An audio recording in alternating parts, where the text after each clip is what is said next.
called Chatusutri. In a way, it is complete and compact within itself.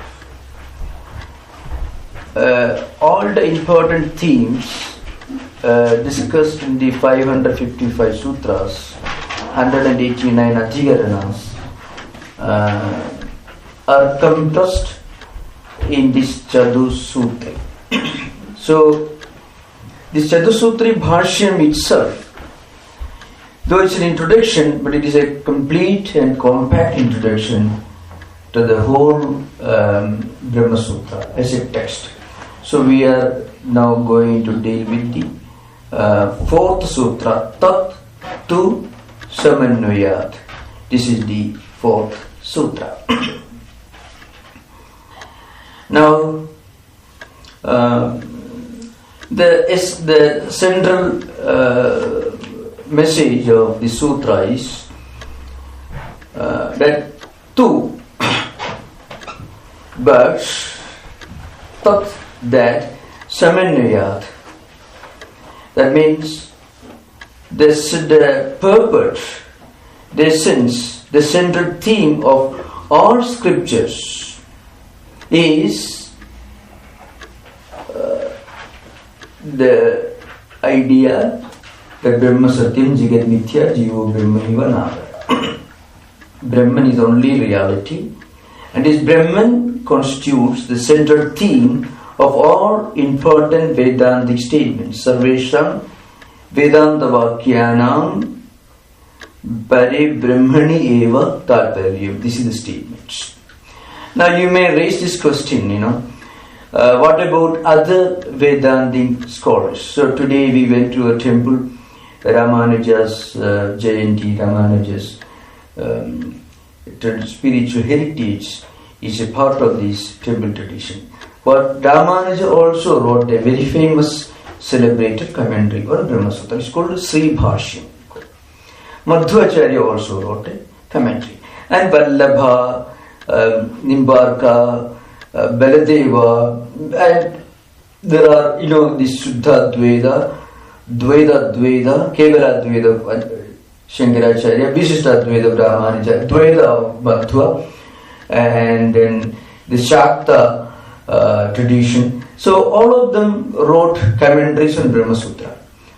Among them, the most important and the most celebrated commentary, according to both Indian and also European scholars, is Shankaracharya's commentary. I mentioned the word European scholars. This is an important, very, very celebrated writer. It's called name of Thibaut.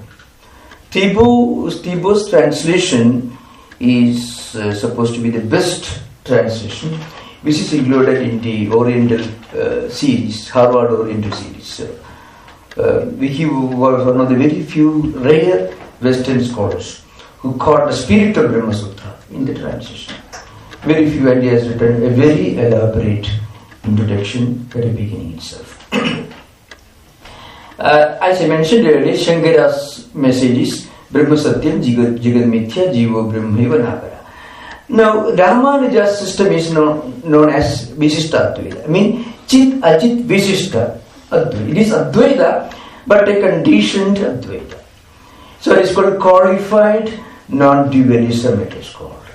Qualified in the sense, it is non-dualism, but Ramanuja also accepts the reality of Jiva and Jagat. That means he considers that Jiva and Jagat also have got the same ontological reality as Brahman, but then Jiva and Jagat are dependent upon Brahman. In other words, Jiva and Jagat evolve from Brahman. So that's why Ramanuja's system is known as Brahma Parinamavada. The word Parinama should be understood in this context to get a real idea. Parinama actually means real transformation. Like, for example, milk becoming yogurt or butter, curds. curds cannot go back to milk condition.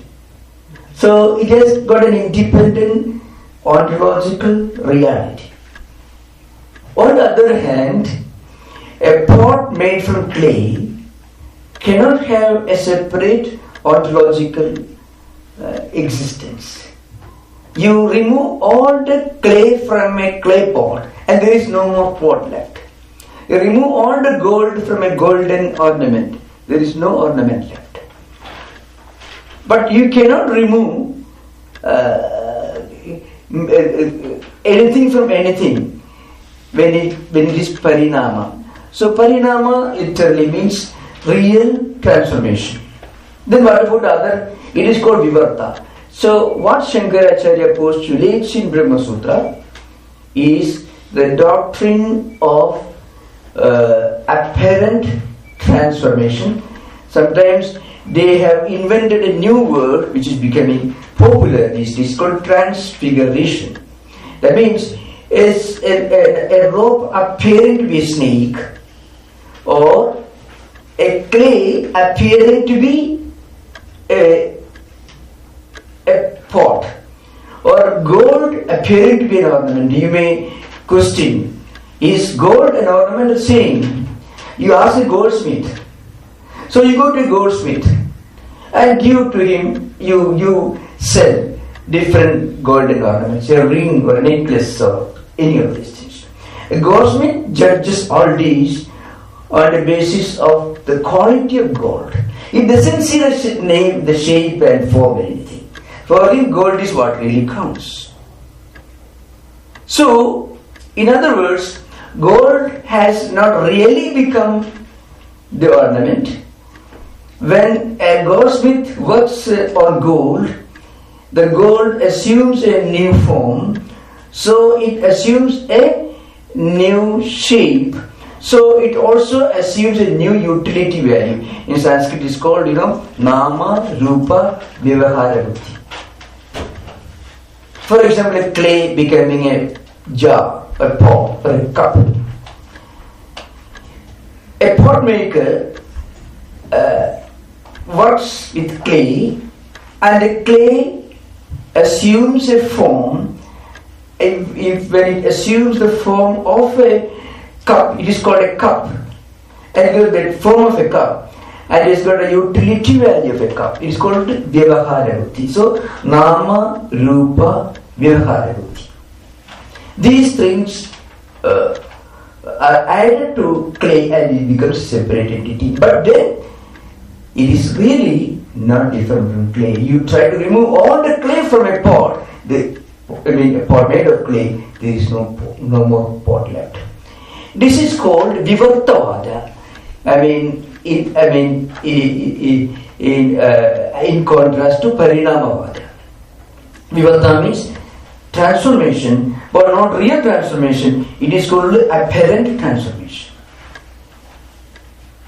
So, in other words, the pot, the reality of pot is different from the reality of clay. The clay is the real thing, the pot has got a different ontological status. Ontological status, I may not get full time because so I want to do justice because it will be delayed, so I won't be in a hurry. Next time when our conversation extends your limit, you can remind me. So otherwise you will lose your time classes. So this matter. So the whole point is in Vivarta there are two levels of ontological reality. Gold is real, golden ornament is real, but only its status, ontological status is different. But in milk and curds, they have the same ontological reality. Milk has become the curds, it cannot go back to milk. The clay has become the pot, you break it, it goes back to clay. The gold has become a golden necklace, you melt it, it goes back to gold.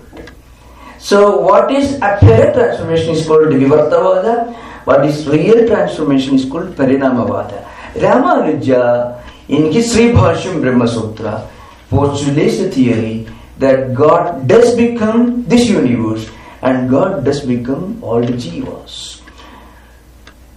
God, it's called God here means Brahman, Saguna, Sagara, Savisesha Brahman.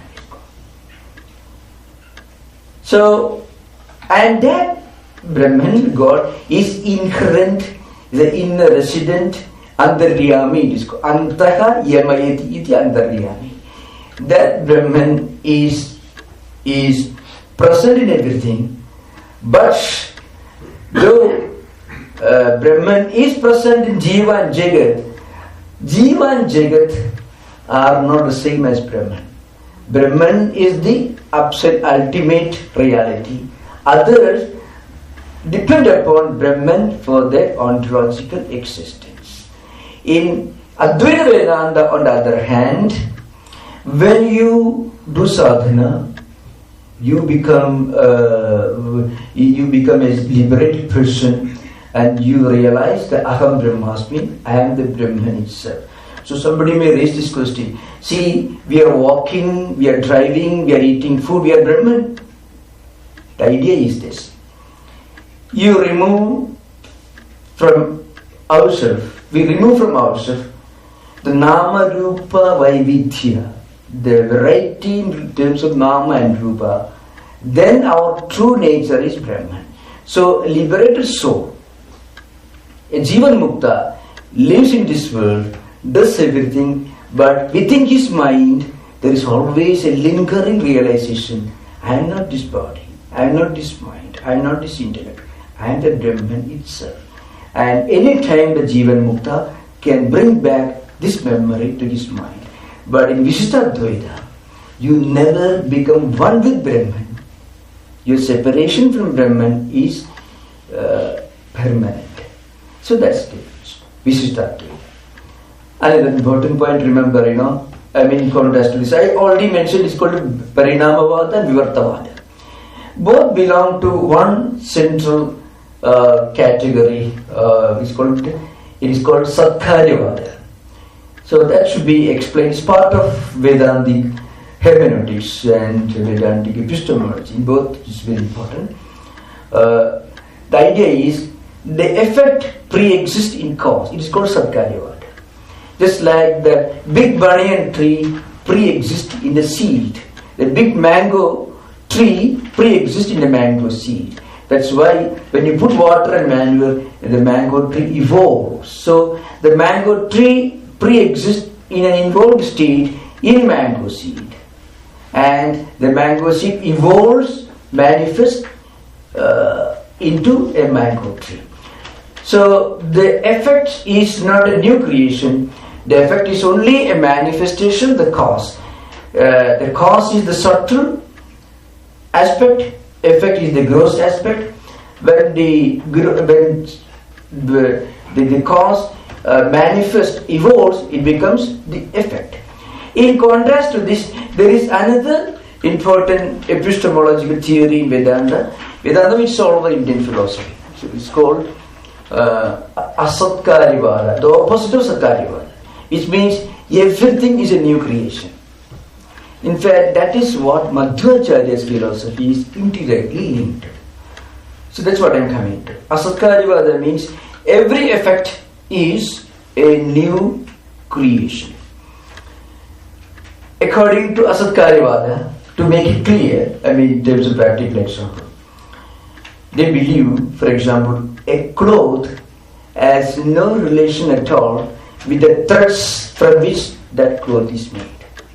A golden ornament has no connection at all with gold, out of which the golden ornament is made. Now, how does it make sense?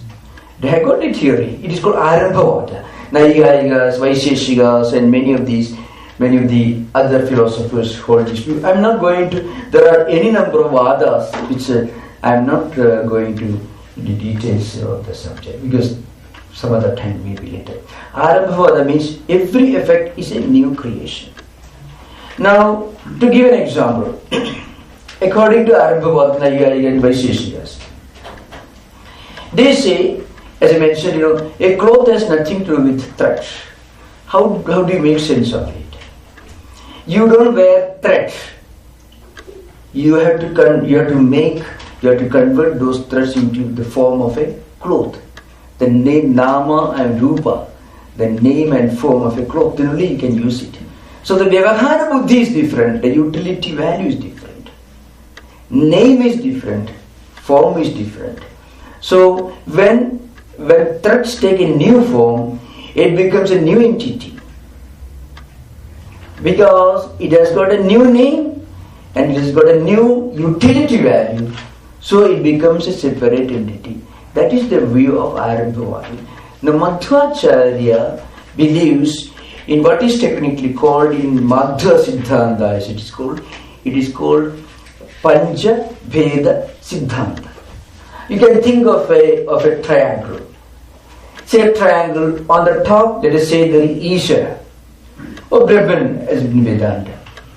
And there are two other sides. One side Jiva, living beings, other side Jagat, this universe. According to Shankaracharya, when you realize the truth, the Jiva and Jagat together constitute what is called relativity or mithya. So they are not absolutely unreal, but they are not real in the absolute sense of the term. When you realize the experienced Aham Brahmasmi, then you reach a higher level of consciousness. You realize the fact that Jiva and Jagat are only relative. And Ramanuja says Jiva and Jagat do have an ontological status, but they are dependent upon Ishvara or Brahman. Madhvacharya says that everything in this world is different from everything else. To give an example, Madhvacharya says Ishvara is different from universe, Jagat, and Ishvara is different from Jivas, and Jivas are different from Jagat. So there are three differences. Now two more differences. Everything in this Jagat is different from everything else. Every Jiva is different from every other Jiva. It's called Pancha Veda Siddhanta.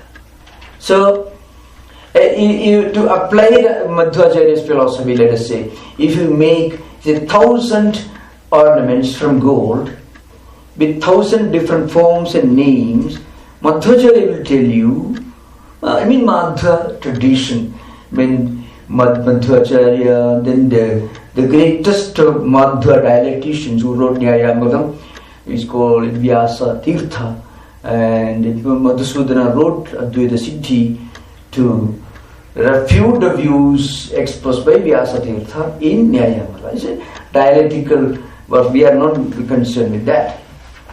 There's a long, what we call dialectical warfare, which continued for almost 600 years after Shankaracharya's passing away. In fact, the greatest dialectical warfare, the most intense dialectical warfare took place between the scholars of Dvaita Siddhanta and Advaita Siddhanta. Because after Dvaita tradition produced the greatest number of scholars, Vyasa Tirtha, Jayatirtha, Vaditirtha, and many others. You may raise a question, we are discussing history. Why this fighting? You should remember, that is the golden era of Indian philosophy. Remember, I had to face this question. We were dealing with these different scriptures in Vakyartha and also in philosophical conferences, especially in foreign scholars. Why this fighting? I told them, in Europe they were fighting with sword. Here they were exchanging their views with intellect. So if you read these great dialectical works, Kant's critical pure reason is like the little paper the little child read, something like that. Compared to these great, glorious dialectical classics that I referred to just now, even the greatest of modern dialectical work in Western thought tradition is Kant's critical pure reason, in which he demolished the views of British empiricism and utilitarianism of William James and Jeremy Bentham and all others. Just like the little paper which a little child read, something like that. That is the glory of India's philosophical heritage. Great scholars were also great saints and sages. spending their whole lifetime to write a great classic, not with hatred, but intellectually exchanging ideas and talking about discussing what? God, the nature of God, the nature of meaning of existence, or the nature of the universe, the origin of the universe. These were the topics that these great scholars discussed, and they, in fact, it was a dialectical warfare at the intellectual level. And as a result of this, some of the greatest creations of human intellect were produced during this period. That means from Shankara's time up to, let us say, the late 16th century. So with Madhusudana, that golden era practically comes to an end, though it was continued for a very short time, but it practically came to an end. So, according to Madhya Siddhanta, we have to remember it's called Pancha Bheda Siddhanta. Everything is different from everything else. And according to Ramanuja, Brahma Parinamavada, where Brahman evolves into Jiva and Jagat. And according to Shankaracharya, when you reach the highest level of spiritual experience, you realize the fundamental spiritual oneness and unity of all existence. These are three levels of the evolution of Vedanta, and each of these three great acharyas wrote their bhashyas, commentaries on BrahmaSutra. You should not say, we should not get away with the impression that one tried to prove the other wrong. Not at all. That Vivekananda trying to sum up the details with regard to differences and conflicting views of these traditions, makes an interesting statement. We are not traveling from error to truth, but we are traveling from truth that's lower to truth that's higher. Not that truth that's lower. What Swamiji meant was partial. So you start with Dvaita. We have to, first of all, we cannot say I am God. I can't say that. It's an empty statement. It is not a concept. That's a very important point to remember. In other traditions, you believe in something. It's a concept. Here it is an experience. See, Aham Brahmasmi is a statement. Shankaracharya concludes the Chatusutri Bhashya with the statement. The Aham Brahmasmi statement is only a philosophical analysis of the reality from the Dvaita level, from the level of ignorance. And when you get out of ignorance, when you reach the experience level, then Aham Brahmasmi is a matter of experience. It's not a statement. So there is a wide gap between the statement and its own experience level. When you reach the experience level, as I mentioned, Brahma Satyam, Jagat Satyam. So that's why Swamiji says, we begin somewhere in our spiritual evolution. We begin with Dvaita. And then we reach Visishtadvaita. It doesn't mean that Dvaita is wrong. And it's a very, very important principle to understand. In spiritual life, A can be right, B also can be right. A may be right, say primary school student also has his own understanding of physics. A professor has his own understanding of physics. The professor cannot say all that is written in the primary school all rubbish. No. He transcends what is written in the primary textbook. It doesn't contradict it. He goes beyond it. It doesn't contradict. He's not in conflict with it. Like that, when we transcend Dvaita, we reach Visishtadvaita. It's not that Dvaita is wrong or Visishtadvaita alone is right. When we reach Advaita, then that means Visishtadvaita is not wrong. So we say error means here means incomplete. Lower truth, Swamiji, means an early stage of spiritual evolution. That's what Swamiji means. That's because this statement is important today, because we read this Shankaracharya's commentary and we study these great philosophical systems. But the glory and uniqueness we'll understand only when we contrast it and compare it with other parallel systems of philosophy. That's why Christian theology should be understood. You see, in Western Abrahamic theology, A and B both cannot be right. If A is right, then everything else should be wrong. But in Vedanta, A is right. For that reason, B is not wrong. Any more than a primary school textbook is wrong, and a PhD thesis is right. Both are right from their own perspective. But in Abrahamic theology, if A is right, then B cannot but be wrong.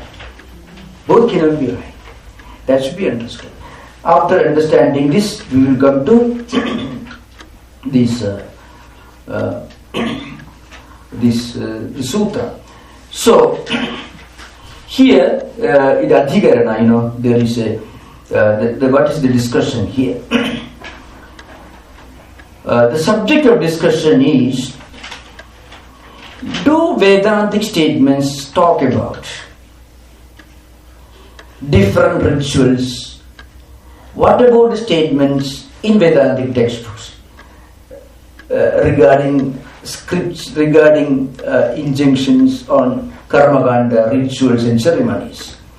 So, the opposite view, that means Purva Mimamsaka, they would tell you that the central theme of Vedantic scriptures is to clearly state what ritual you should practice and who are the adhikaris fit for practicing those rituals. I already mentioned this background rituals.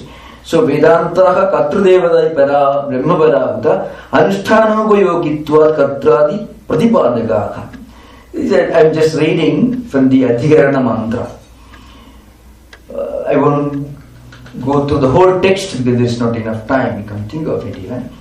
Now Siddhanta Paksha or the Advaitins view is this. No. If you carefully analyze the Vedanta scriptures based on Vakyam, Pragaranam, Sthanam and Samakhya, such certain criteria, or you can say Shadvidha Lingas, which I explained yesterday. Anubakrama Upasamkhara, Abhyasa, Apurvada, Phalam, Arthavada, Upapatti. These are the 6 criteria by which you judge the central theme of any Vedanta scripture. If you, I think it's clear, I already mentioned, maybe you remember. Upakrama Upasamkhara means the beginning and the conclusion. Abhyasa means what is again and again stressed and emphasized, repeated. Apurva means the uniqueness of that particular book. Phalam means what is stated to be the ultimate result of studying the book. Then Arthavada means eulogy, praising, what is praised. Upapatti means the logical analysis. Now if you apply all these criteria, then you find that Vedantic books, Upanishads, discuss the nature of Brahman. I use the word discuss the nature of Brahman. The Vedantic books do not explain the nature of Brahman. Then what's the use of discussion? Initially it is a bit of dialectical understanding. According to Vedanta, even the most important Upanishads, Vedantic texts, cannot really exhaust the nature of Brahman. That's because Brahman is beyond description, beyond explanation, beyond definition. But then a discussion of Brahman will prepare our mind for that experience. See, if we stop discussing everything else and focus on the ultimate reality, our mind reaches a state where it is ready to understand higher spiritual truths at the experience level. Because a mind which is saturated with these higher philosophical ideas reaches a level of Chitta Shuddhi or inner mental purity, which guarantees realization of the supreme truth. Karma nishthayaha Chitta Shuddhi dvarena purushartha hetutum na swatantrena. And along with this reading of scriptures, if you also practice Niskama Karma, our mind doesn't produce any additional vrittis and samskaras, and it reaches a level of mental purity, and then automatically jnana prapti or liberation will be automatic. So the Siddhantin say all these scriptures, Vedanta scriptures, discuss nature of Brahman. Now these Purva-Pakshins, Purva-Mimamsakas, I got some very funny ideas. They will tell you, see, Brahman is obvious. So we are Sarvam Khalu Idar Brahma is a statement in Vedanta. Aham Brahmasmi. So suppose you tell you this is Pittsburgh. So let us see where Pittsburgh is. We don't do that. We are Brahman. So let us discuss Brahman. Let us know what is Brahman. So you may see the apparent ridiculousness of it. So for that, Vedantins tell you, it is true. But then, it is right. It is true that Brahman is only reality, and we are actually, our true nature is Brahman.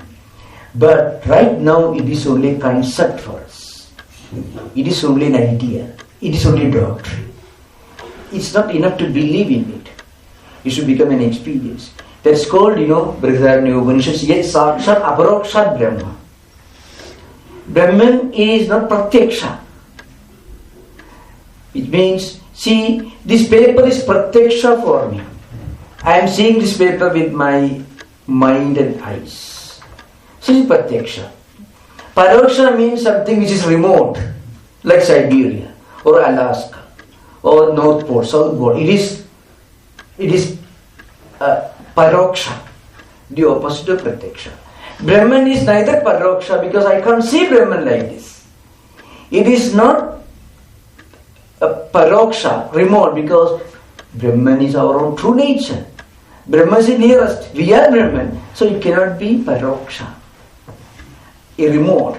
It cannot be Pratyaksha because I can't see the way I see all these things. So it is non-direct. That's why, yes, Sakshat Aparokshat Brahma. So how do we realize this? From concept, from Shastraic learning, it should become a matter of experience. For that, we need all these rituals. So rituals are mentioned in the scriptures.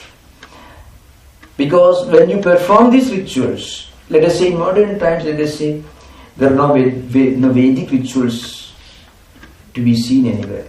So whatever we do in our daily life, if we can somehow bring a spiritual ideal to associate with what we do, then that action becomes spiritualized, and it's called Karma Yoga.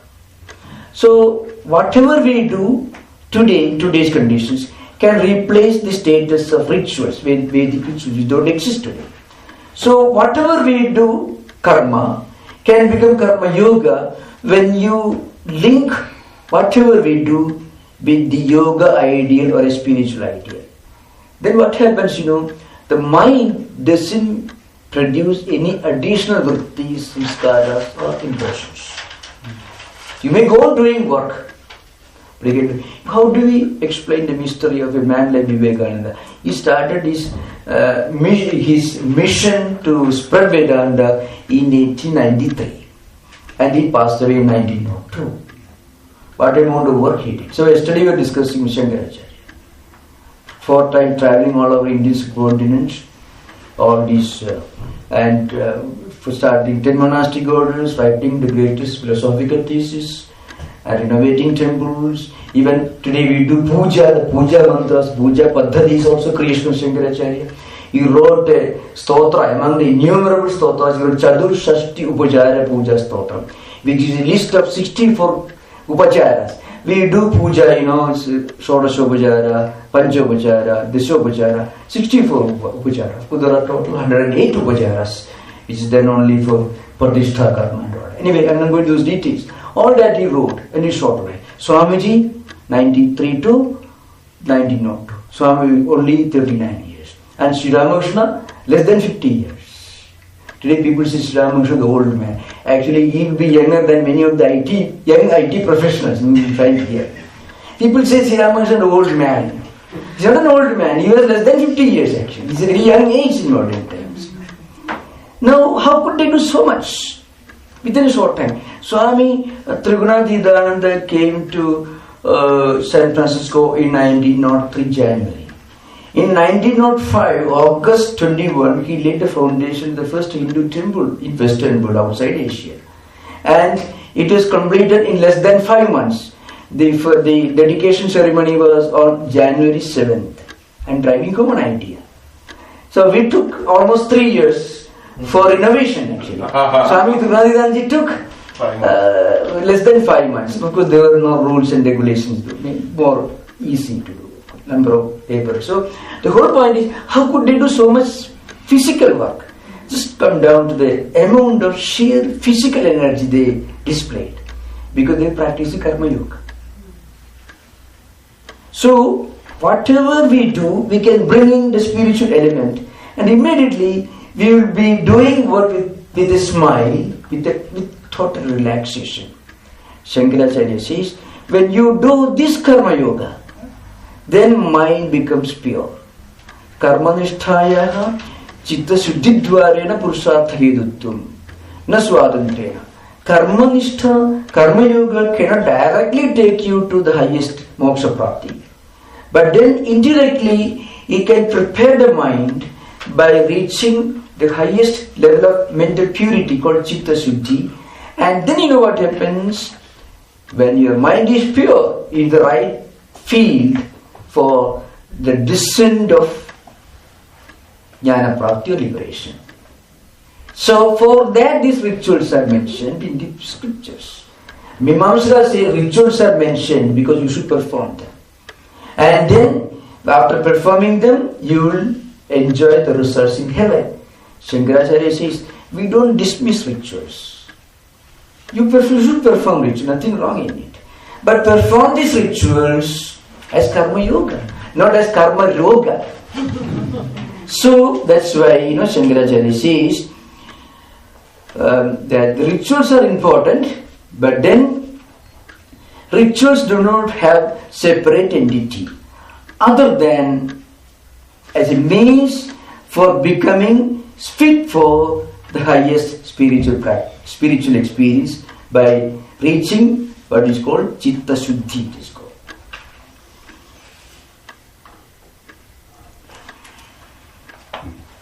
Okay, I shall, if there is time, I shall read a few important. Anyway, I shall try to explain this through another analogy. How Vedantic books establish the idea that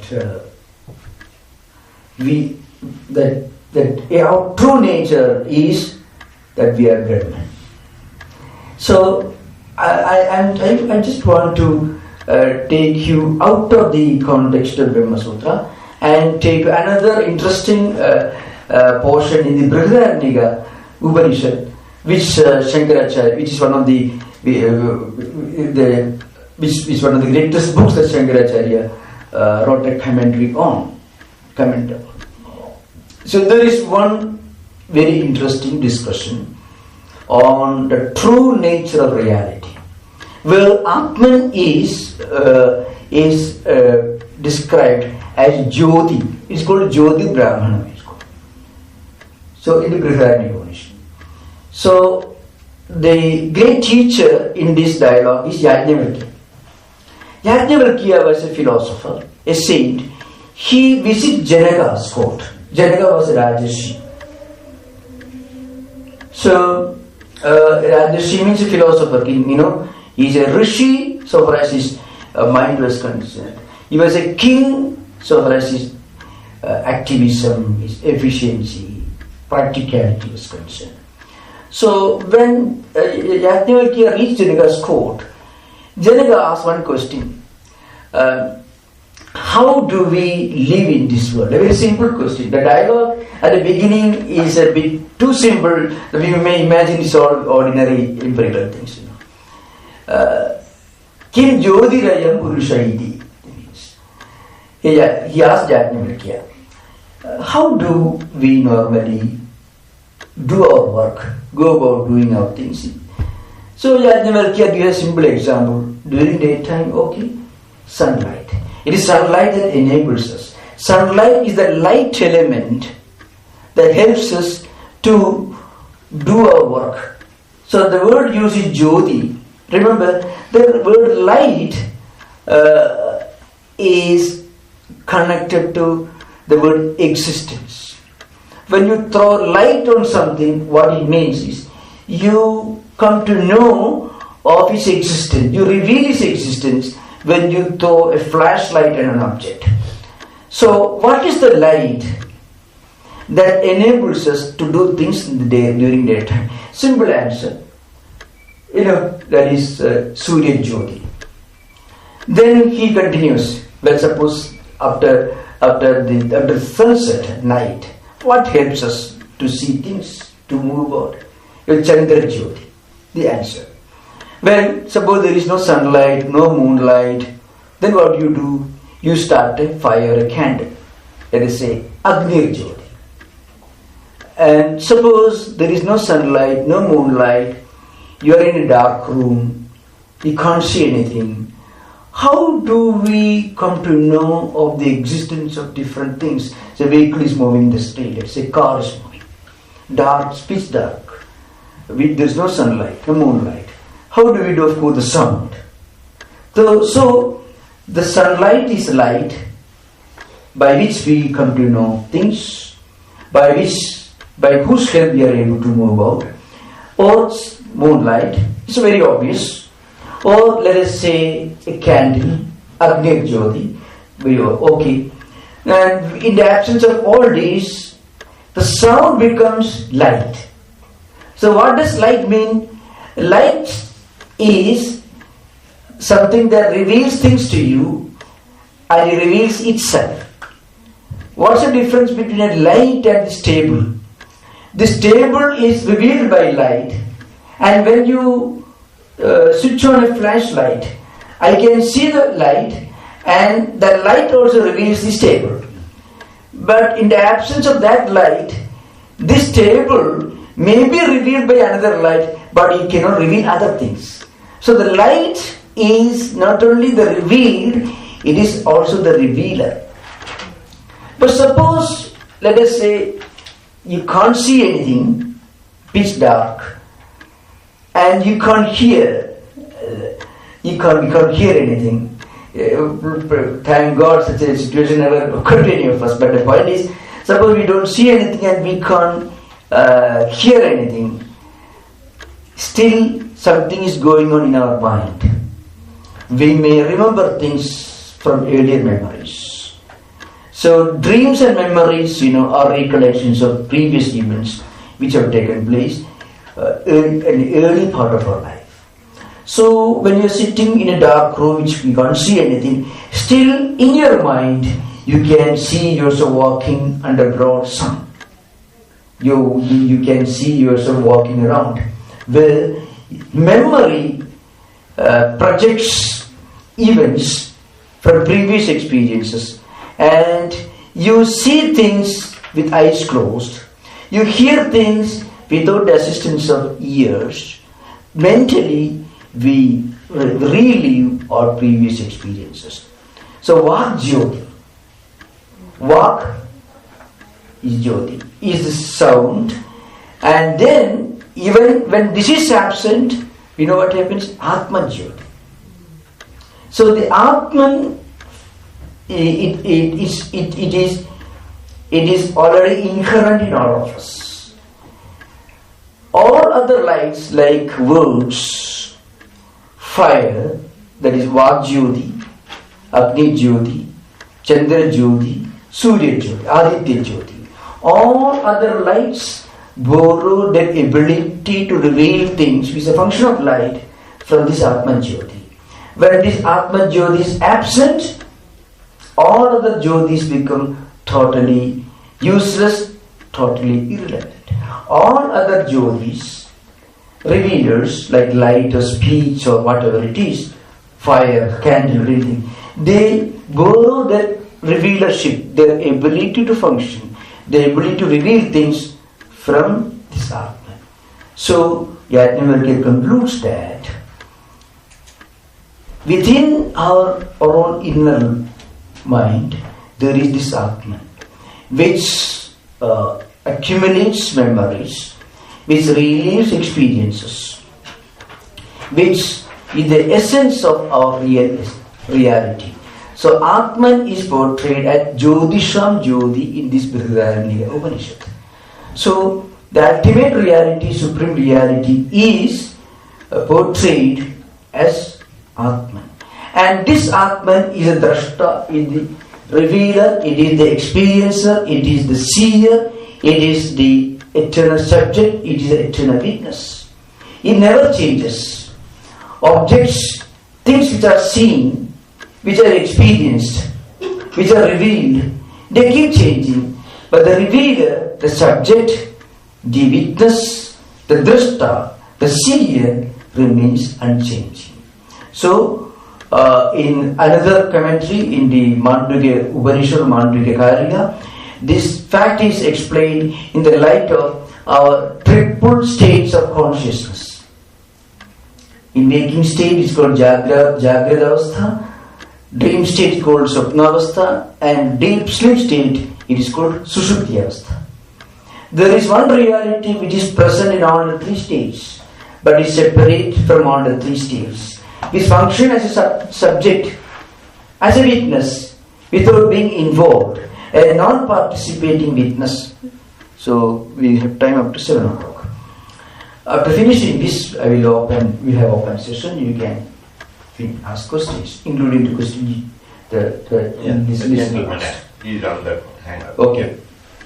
So in this Jyoti Brahmanam, the absolute reality is portrayed and explained as the Jyotisha Jyoti, the light of all light, the revealer of all other revealers. And in Mandukya Karika, it is explained as the Tuliya, the reality, the Atman, which is present in all the three states, which remains unchanging. It is present in all the three states. That's why we are able to recollect what we dreamed. When we come out of dreams, when we get back to waking state, we are able to remember what dreams we had. Because the same drashta, Atman, is present in both the two states. That's why we are able to remember. Again, in dreams, all our dream experiences have some connection with waking state experiences, but they are not identical. There are differences, of course, but still there is a link. You cannot have any memory or any dream which is totally detached, totally unconnected to some waking experience or other. It may not be the exact repetition, but there is always some relationship. In deep sleep, we are one with ourselves. All the objects are non-existent at the time of deep sleep, but when we come out of deep sleep, we feel I had a wonderful deep sleep. So the feeling of relaxation, the total restfulness is felt and recollected when you come out of deep sleep, when you get back to waking state. That means the same seer, the same experiencer was present in deep sleep, but in deep sleep, at that moment, we are not aware of the experience we had at that time, but we are able to recollect when we come back to waking state. So there is one seer, one witness, one subject, one experiencer, which is present in all the three states, at the same time which is separate from all the three states. That's why it is able to remain as a witness, it is able to recollect.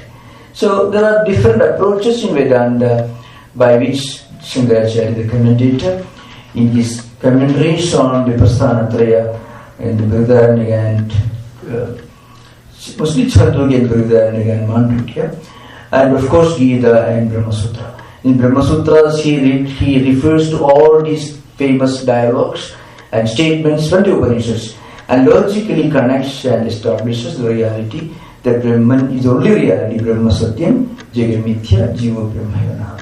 Now you can have an open session including the discussion with the student or devotee wanted. So you can. That's subject we have taken it up now? Yeah, I can. Yeah. I need to see if he's on there. Just a second. I'm not particular. Yes. Okay, it's about the history of Indian philosophic systems. So I should first of all draw a line of demarcation between the history of spirituality and the history of philosophical tradition. The history of spirituality, even the word itself, is perhaps irrelevant because spirituality is eternal. So you cannot say spirituality began with a thinker or a philosopher. It is eternal. It is immortal. Now coming to the 12 systems of philosophy, which I referred to yesterday. I mean, there are two main streams of Astika Darsanas and Nastika Darsanas, means the theistic and the atheistic systems of philosophy. The theistic systems of philosophy are called orthodox systems, called Purvamimamsa, Uttaramimamsa, which mean Vedanta, Nyaya, Vaisheshika and Sankhya Yoga. These are the 6 theistic or orthodox systems of Indian philosophy. And the atheistic systems are heterodox. Unorthodox systems are 6 in number. One is Charvaka, which is one of the earliest philosophical movement in India. It's very interesting, a kind of materialism. Very often we mistake it to be a kind of bohemianism. So let us say Charvaka system of philosophy was essentially a kind of accidentalism. They did not think that there was a transcendental cause behind this phenomenal world. Everything happens as an accident. It's called only Yadrichavada. Sometimes it could be Yadrichavada. Some of these views were shared by Jaina philosophers, though they had their own distinct methods called Syadvada, Jaina system. But many of the approaches in the earlier Charvaka system were adapted by some of the Jaina philosophers. So historically speaking, according to many scholars, modern scholars, the Charvaka system or Indian materialism was one of the earliest schools. So that's just the beginning. Now, first I shall confine myself to the 6 orthodox systems. As I mentioned yesterday, the 2 systems which are closely linked to Vedas or Vedic tradition are the Purvamimamsa of Jaimini and Uttaramimamsa or Vedanta of Badarayana. Purvamimamsa of Jaimini is historically perhaps the earliest system of philosophy among the theistic systems.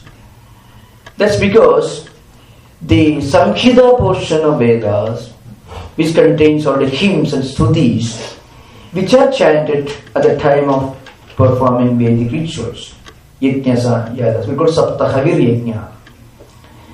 So, Jaimini's Purvamimamsa system is one of the oldest among the theistic systems. Second in antiquity may be the Sankhya system. Sankhya system of philosophy is also one of the, is maybe as old as Purvamimamsa system. Both are equally old. Yoga system of philosophy may be a later development. Nyaya, Nayayikas and Vaisheshika movements also can be later development. Vedanta as a spiritual ideal existed as early as the time of Rigveda, because many of the great statements of Advaita Siddhanta are already found in the Samkhya literature of Rigveda. See, the most famous of that Indram Mitram Varunam Magnirahu Atho Divya Sasuparno Virudman Ekam Satviprad Udhavadandi Agnim Yamamata Rishwanamahu. This is the most well known and most popular among the statements in Vedic literature which proclaim the unity, the spiritual unity and oneness of creation and existence. It comes in the first mandala, maybe 164th sutta it comes. And there are many other sutras also. The idea that all diversities disappear, merge with the supreme spiritual experience. Which says that many of these verses are found in Atharvavedic texts like Mandukya Upanishad. It's called in the Mundaka Upanishad. So yatha nadyasya andamana samudri astam gachanti namarupe vikaya tata namarupa vimuktaha paratparam purusham upayadi divyam. It's a famous mantra in the Mundaka Upanishad. Different rivers, when they converge, when they merge with the ocean, they lose their distinction in terms of names and forms. Namarupa vimuktaha. So, yatha nadyasya andamana samudri astam gachanti. Namarupa vimuktaha means when the rivers, different names, with different names and forms, when they merge with the ocean, their separate identities disappear and they become one with the ocean. Similarly, all diversities disappear, cease to exist when we reach the experience level of oneness. So, the fundamental unity and oneness of existence, which is the foundation of Advaita Vedanta, as an ideal can be found in the Rigveda itself. Though the mantra is from Mundaka Upanishad, which is Atharvavediya, it is actually a Samhita mantra in Rigveda. It's a Rig in Rigveda, which later was adapted, and many of the mantras or other Vedas were taken adaptations from Rigveda Samhita. So, as an ideal, Advaita can be called the oldest. But as a compact, intricate philosophical system with its own epistemology, logic, and its own axiology, its own ontology, all these together, they were all formulated into a single compact philosophical and spiritual system by Shankaracharya in the 8th century AD. So, before Shankaracharya and Rigveda Samhita, between this long period, thousands of years, there were great thinkers and sages and writers who formulated the Advaita idea in their books. Yoga Vasishtha Ramayana is one example. Adhyatma Ramayana is another example. And the great Gaudapada, who lived in the 6th century AD, is still another example.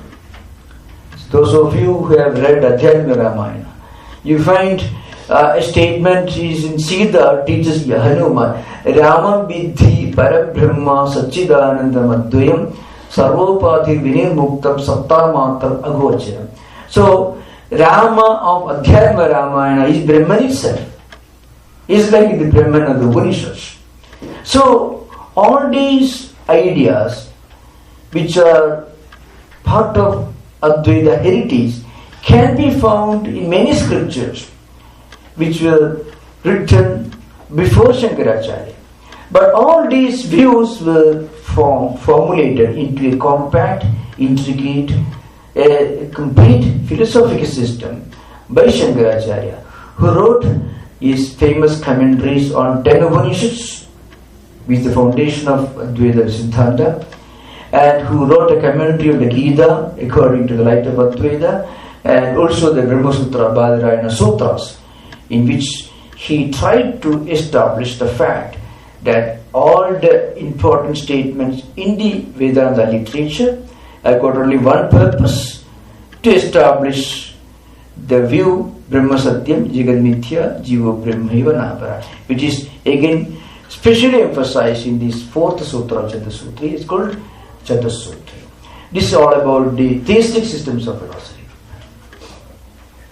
It seems that the questioner who is listening to you is texting on continuously.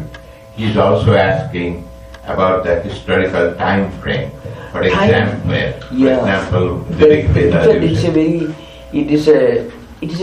It's a big dilemma.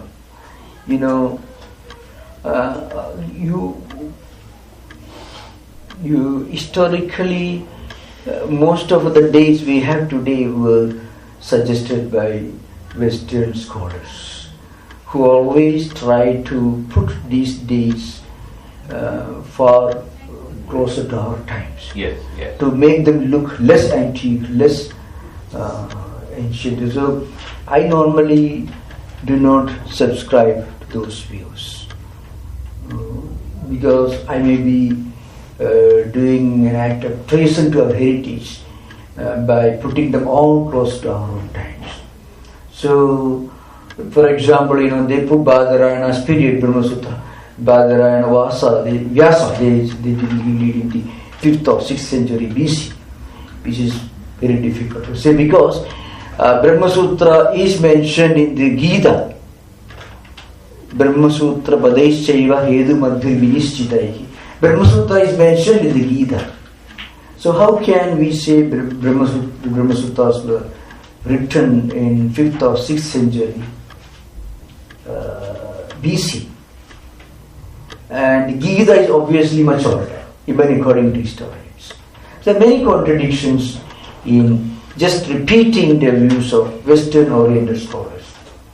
So, of course, they themselves give the view very clearly that Mahabharata war took place 3200 BC. And secondly, Gita refers to BrahmaSutra. And BrahmaSutra Badarayana was written in the 5th or 6th century BC. So, that's a big challenge. Unfortunately, Indian historians also often repeat those views. So, I am reluctant to accept those theories. If you read Judhan Majumdar, R.C. Majumdar, Judhan Sarkar, R.C. Majumdar's History of Eastern Culture of Indian People, Bharatiya holds 13 volumes. Most important work in modern time, Indian historiography. R.C. Majumdar was the general editor, and 13 volumes, or maybe more volumes recently, were written on the history. The most authentic and most exhaustive effort on Indian historiography. All the great historians of 20th century India have made contribution to that work. So apparently it in a way incorporates Western historical methodology and also some of our accommodates some of our traditional views. But still they have no other source but repeat the dates mentioned by European Orientalists, Western scholars. Still highly arbitrary. They try to place everything in later times to make Egyptian civilization, the great civilization, look antecedent, earlier than Vedic culture, which is very unacceptable. So that's why I don't want to do that.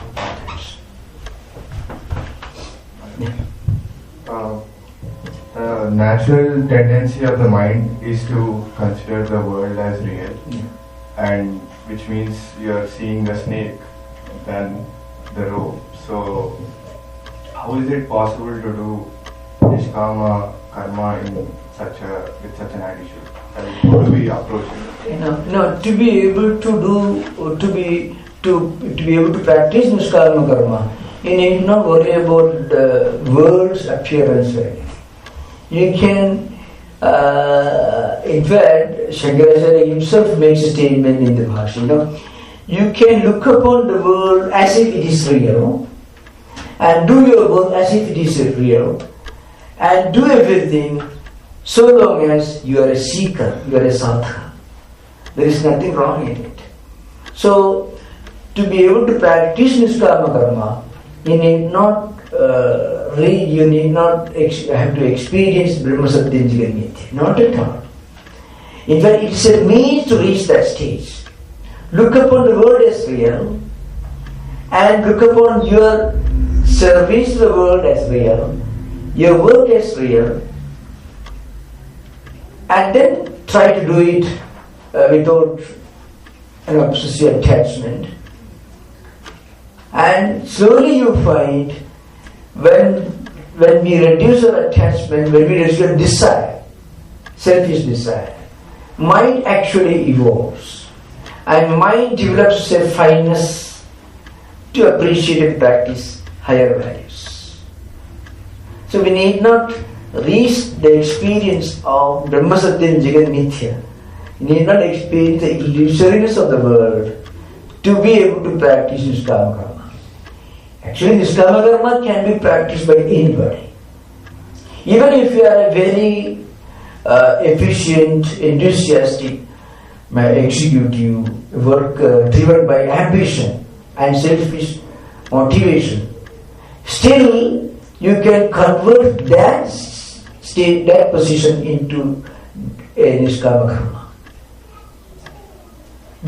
You retain all the efficiency, all the enthusiasm, and still try to practice less and less attachment. In fact, there is a verse in the Gita. What's the difference between a very efficient person, let us say Bill Gates or a Henry Ford, or a successful businessman, very enthusiastic, very efficient, very professional, and very much motivated with a strong sense of selfish goal, on the one hand, and another karma yogi. What's the difference? Gita says the difference is only in the mental attitude and approach to work, not in the work itself. Sattaha karmani avidvamso yatha kurvanti bharata. Just as people who are not practicing karma yoga, but very much attached and driven by ambition and a sense of purpose and goal, they work very efficiently. On the one hand, then kuriya vidva tatha asaktaha. Tatha means in the same way, with the same efficiency, with the same enthusiasm, with the same driving force, you can work, but try to practice a little bit of detachment.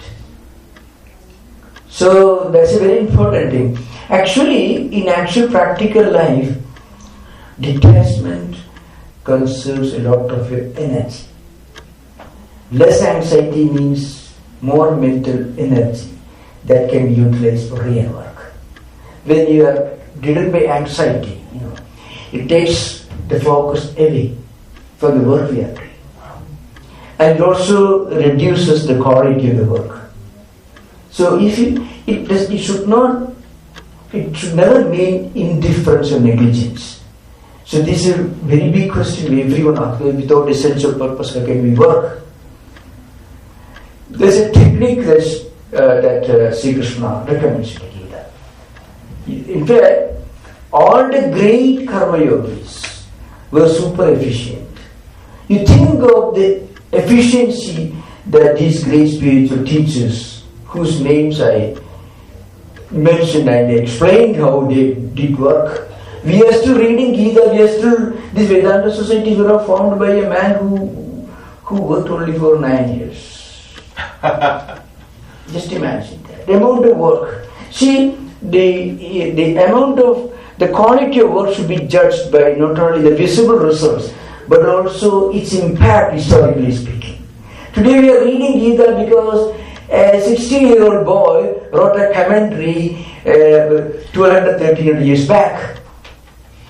And we are still reading. And Swami Vivekananda, living in the 19th century, brought that message to the Western world. As a result of which today we are discussing here. Look at the impact of it. Henry Ford made a Ford motor. After 200 years, there will be no Ford motor cars in the world. The Microsoft won't be there after maybe 50 years, after 100 years. But the impact of the work that these spiritual teachers who work without anxiety, without attachment, that continues. So, we have to compare not only in terms of the visible, tangible result, but also the invisible impact spread over centuries, even after the passing away of the great teachers. It's an important point to remember. Maharaj, you were saying some technique is mentioned. You just mentioned there's the technique.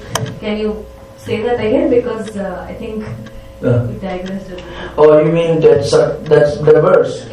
So what it means is, on the one hand, see, we have to, this scenario, we have to draw the scenario. On the one hand, we have got let us say, a modern professional who sets a goal for his work and time frame and set purpose, the to this level of success that he's aiming at, and with a lot of enthusiasm, efficiency, a lot of attachment, and a lot of anxiety, a lot of sleeping pills of it. Let us say, on the one hand. On the other hand, another person, he's a karma yogi. He displays the same level of efficiency, the same level of successful motivation, but he remains detached. Now, detachment, does it create a vacuum in our mind? Not necessarily. So, in order to avoid a vacuum being created, you should set a purpose. I shall do a great service for the world.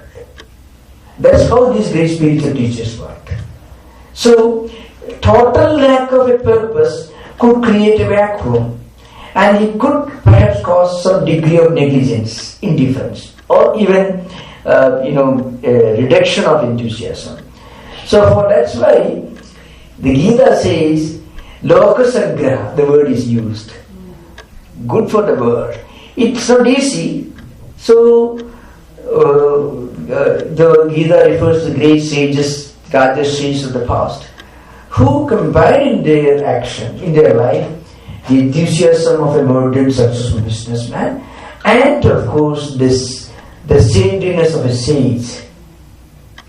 So that's why, that's how we have to combine both. In fact, the purpose or the benefit is when you bring the yoga element, the spiritual element, it neutralizes problems like anxiety, concern for the result, and lot of worry about the quality of the product, the quality of work we are doing. All those things can be reduced. At least reduced, if not altogether completely removed, by bringing the spiritual idea. That's clear, Okay, thank you. Question mark. Yeah. So Advaita Vedanta is an established truth. Advaita Vedanta is an established truth. We know that. And it, as you said, it is also one of the oldest, probably the oldest philosophical concept that has been. However, on the other hand, we are seeing that spiritual geniuses like Ramanuja and Madhavacharya, they knew that even though Advaita Vedanta is the only reality, they, instead of going to point A, did they erroneously go to point B? Or it needs a little knowledge of historical evolution of the philosophical system. What really happened, after Shankaracharya's passing away, some of his followers, beginning with Padmapada, who wrote Panchapatika, and Sureshwara, who wrote Bhrigadari Bhashyavartika, it created a great sensation, and a lot of people became Advaitins. But between their times and the birth of Ramanuja, and after a few years Madhva, and Ramanuja belonged to the 11th century, late 11th century, and Madhva, few years, not much difference between these two. So what happened, Advaita philosophy came to be portrayed as a dry intellectual idealism, world negating, a life negating idealism by some of the Advaitic dialecticians. So Ramanuja's movement was a response against this. That should be understood. And Madhvacharya's philosophy also was a response to this. Actually, yesterday, day first I mentioned, Shankaracharya himself in his Gita commentary gives the ideal of blending the highest devotion, bhakti, and the highest Advaita into one. He doesn't see bhakti as a contradiction of jnana. Centuries later, Madhusudana Saraswati, who lived in 16th century, he actually wrote his commentary Gudatha Devika on Gita to bring back this Shankaracharya's blending of bhakti and jnana. For that he worked, and it really succeeded. It is a great movement. But what happened before Madhusudana did this, there was a lot of misunderstanding about Advaita among scholars. You have to remember, in those days, these philosophical schools were mostly confined to the world of scholars and great Naiyayikas and great Vedantists. It had not become it had not become a popular movement. Of course, Advaita Vedanta as a philosophical system did not become a popular movement. But Shankaras were created a huge popular movement. 10 monastic orders you can imagine. Today if you go to Kumbh Mela, you find all those monastic orders are still represented.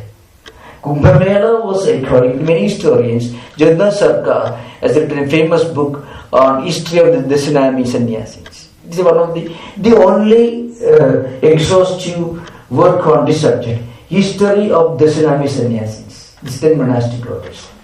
According to him, even Kumbh Mela was originally started by Shankaracharya. All the monastic monks coming together in Ganga, not everywhere, not all 4 places, and discussing all this. It was started by him.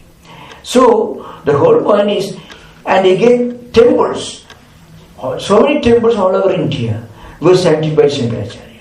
Many of the stotras they are chanting today's Kanchi, Tribhureshwari, Dwaraka, all the Devi temples, all the Shiva temples, all the Subramanya temples, Ganesha temples, all chanted by Shankaracharya. So it became a popular movement. But what happened, at the dialectical level, there were many scholars who did not accept this diluted interpretation of Advaita. As a response to this, Ramanuja system tried to bring back the bhakti element back into it. But it did not really succeed. What happened? It was Madhusudana who actually succeeded during 16th century. Ramanuja system, it did not become an all-India movement. Ramanuja system, because one problem with any system of philosophy, we did not accept Veda as a central authority, never got acceptance all over India. That's an interesting point to remember. See, Ramanuja accepted the Vedas, but what happened, he also gave equal importance to the local vernacular authorities called Divya Prabandhas. So what happened in India, there is one interesting thing, that if Swami Vivekananda refers to this phenomenon in 6 or 7 of his lectures, Future of India, Sages of India, of many of these lectures, Swamiji outlines what I am going to tell you right now. In Indian tradition, if you accept Vedas, your doors are open everywhere. If you quote anything else, you may be accepted, but not beyond your own province. What Ramanuja did was not wrong. So what happened, so if you go to Uttarakhand, if you go to anywhere else, Ramanuja is accepted as a great bhakta, as a great devotional philosopher. But the moment you give equal status to a non-Sanskrit, non-Vedic authority, then very often you will be accepted less and less in many other places. Shankaracharya, what he did? He accepted only Vedas as the supreme authority. Only Vedas. And Vedas are the only literature, spiritual literature, which are accepted everywhere in India. You go to, why Swamiji could manage to travel all over India? He was speaking in English. In Lahore, he would talk in English. In South India, he spoke in English. He could not speak in any other language. Hindi he may have used only during some travels in Uttarakhand, some Himalayan regions. When Swamiji started quoting the Vedas, speaking about Vedas, gates were open everywhere. This is a peculiar and interesting, Swamiji says. According to Vivekananda, when Buddhism disappeared from India, because he refused the authority of Vedas. So Advaita system is the one system which considers Sruti. Sruti means Vedanta Vedas as the supreme verbal authority. Shabda Pramana. This is an interesting thing that will strike you if you study the history of Indian philosophy. Why Swamiji stress again, we return to the Vedas. Again, he shouts like a slogan. Swamiji wanted all of us to go back to the Vedas. Why? Because Swamiji knew Vedas constitute the unifying thread of Indian culture and civilization. If you quote the Vedas, you will be received everywhere. But if I quote from a very important, a very wonderful scripture written in my vernacular, if you step out of my region, they know it is wonderful, but they won't accept you with the same openness with which they actually, if you quote Vedas. That's why, Swami, in fact, in Swami Shishya Sambhad is called Swamiji's dialogue with Sharat Chandra Chakravarti. He goes on telling, he said this time Sri Ramakrishna was born to bring Vedic culture to Bengal. Swami makes a statement. That's why he talked about starting a Vedic Pathasala. Swamiji's great mission was because of historical events, Vedas, Swamiji felt Vedas did not take root, so Swamiji wanted to bring Vedas back. So the Eastern belt. So that was, in fact, that was one of his greatest contribution. Swamiji could talk about the whole country, whole nation as one family, as one spiritual entity, because he proclaimed the Vedic heritage. He's a grandmother of all our cultures and traditions. That's why he wanted to promote Sanskrit and Vedas. Even today, of course, in hindsight, I can tell you, I had to teach political science and political philosophy in university. Not Sanskrit, mind you. But my subject was totally different, not Sanskrit or anything. But I will tell you, today if you observe different political movements in India, wherever there is divisiveness, is always linked to the development of small local movements, which that could create a lot of divisiveness at political level. At the cultural level, Swamiji proclaimed very strongly that Vedas constitute a one unified thread of Indian culture and civilization. India never had a political unity, as I mentioned in our informal talk. But India had a strong sense of cultural unity. So look at, there is a famous verse in the Vishnu Purana, Uttaram yes samudrasya himadri echa dakshinam varsham tad bharatam nama bharati yatra santati. This verse, it comes in the Vishnu Purana. What is Bharata Varsha and who is a Bharatiya? It is the very broad definition, nothing ultra-nationalist, nothing jingoistic, nothing parochial about it. So Swamiji says, what is Bharata? Uttaram yes samudrasya. I mean, north of Indian Ocean. Himadri echa dakshinam. South of Himadri, Himalayan mountains. Varsham tad Bharatam nama. This is called Bharata Varsha. And Varsham tad Bharatiya, the one who lives there is Bharatiya.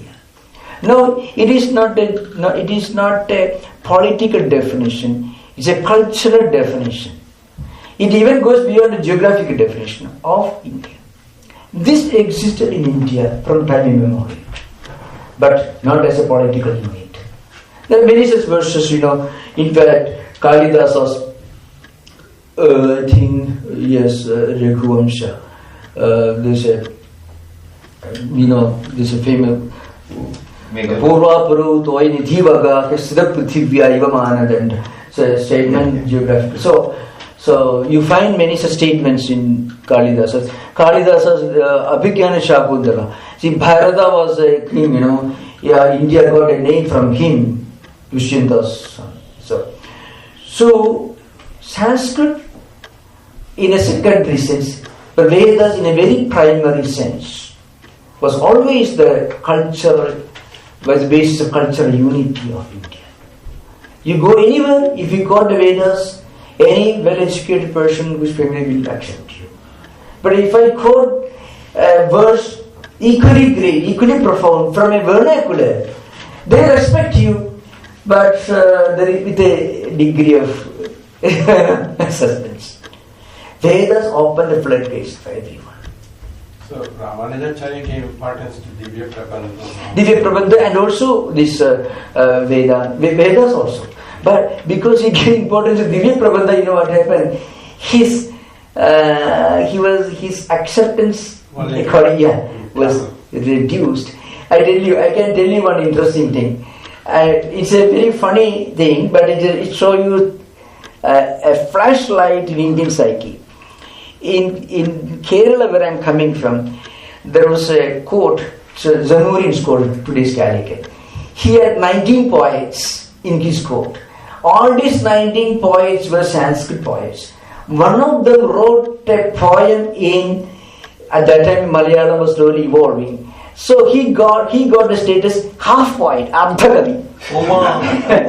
So it was known as a court of 19 poets. After this man wrote, he was a great Sanskrit poet, he wrote something in Malayalam, so he got 18 and a half poets. So an association of 18 and a half poets, he became Ardhakavi. This is a kind of, it is truly ridiculous, absolutely ridiculous. Over obsession with Sanskrit is as bad as negligence of Sanskrit.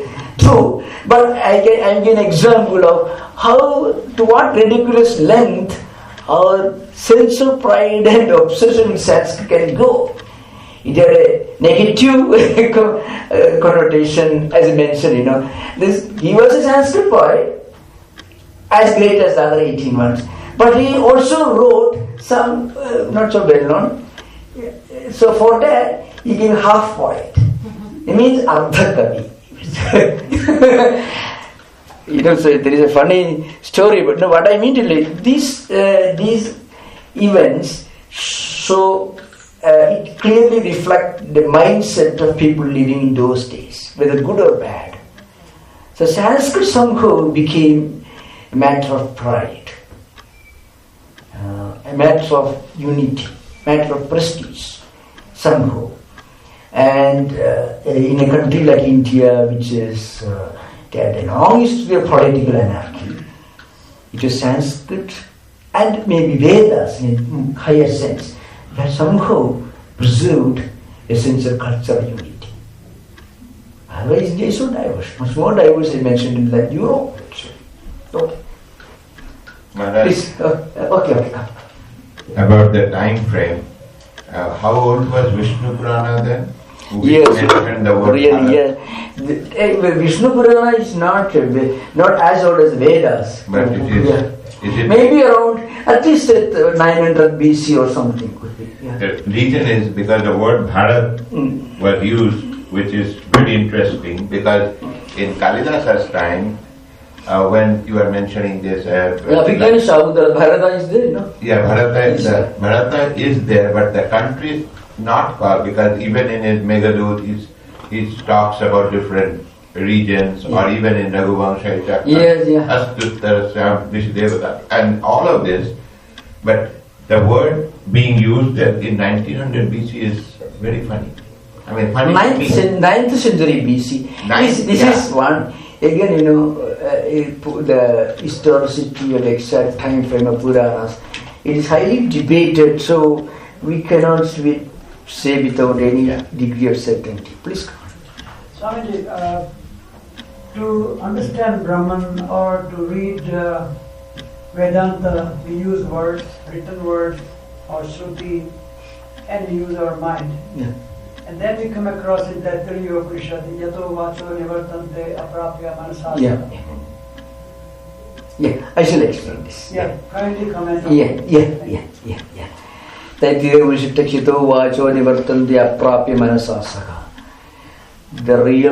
reality of Brahman is something that cannot be approached, that can be explained by mind and words. At the same time, in the Vedanta scriptures, we read great statements like Aham Brahmasmi, etc. I mentioned this in yesterday's class 2-3 times, I shall repeat again. At the end of the Chatussutri, Shankaracharya makes a point, One thing is scriptural discussion, including the Upanishads. All these are at the penultimate level. Mahavakyas like Aham Brahmasmi, Tattwamasi, all these at penultimate level. Beyond that, there is the Aham Brahmasmi experience, Anubhuti. That's the ultimate goal. That is beyond words. So that's how the Chatussutri Bhashya concludes. the knower, known, knowledge, all this. Reading, discussion, the great philosophical ideas, discussing their implication. All these are wonderful. But the experience dimension of those ideas is beyond the verbal dimension of those ideas. The words, the philosophical doctrines help us to prepare our mind for that experience. See, it's just like we chant mantras of different deities, great devotion, all that. Chanting these mantras with great concentration is one level.